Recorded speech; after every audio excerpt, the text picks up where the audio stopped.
ఎవరి లెక్కలు వాళ్ళవే. జయాపజయాలు ఏంటన్నది 4వ తారీఖుకే తెలుస్తుంది.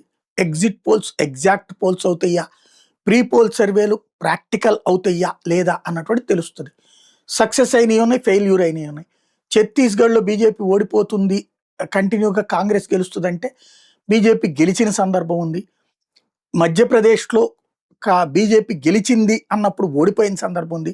మధ్యప్రదేశ్, రాజస్థాన్, ఛత్తీస్గఢ్ బీజేపీ మళ్ళీ గెలుస్తుందంటే ఓడిపోయిన సందర్భం ఉంది. కర్ణాటకలో బీజేపీ గెలుస్తుందంటే ఓడిపోయిన సందర్భం ఉంది. యాక్యురేట్గా ఎవరూ చెప్పలేరు, నీరెస్ట్గాను ఎవరూ చెప్పలేరు. నీరెస్ట్గా చెప్పేది మాత్రమే లెక్క. ఓవరాల్గా 5 రాష్ట్రాల ఎన్నికలలో బెంగాల్ విజయం భారతీయ జనతా పార్టీకి ముఖ్యం. అస్సాం గ్యారంటీ గెలుస్తామన్న నమ్మకంతో ఉంది, పాండిచ్చేరి మీద నమ్మకంతో ఉంది. బెంగాల్ గెలిస్తే బోనస్. అక్కడ ఒకవేళ గెలవకపోయినా సీట్లు పెరిగితే బోనస్సే. తమిళనాడులో గెలిస్తే బోనస్సే. కేరళలో సంఖ్య పెంచుకుంటే బోనస్సే. కానీ ఇప్పుడున్న ఓటు క్రిందటిసారి వచ్చిన దానికంటే తగ్గిందంటే మైనస్సే. అలాగే అస్సాంలో ఓడినా, పాండిచ్చేరిలో ఓడినా మైనస్సే. ఏం జరుగుతుంది అన్నటువంటిది 4వ తారీఖున రాత్రికి కానీ తెలియదు.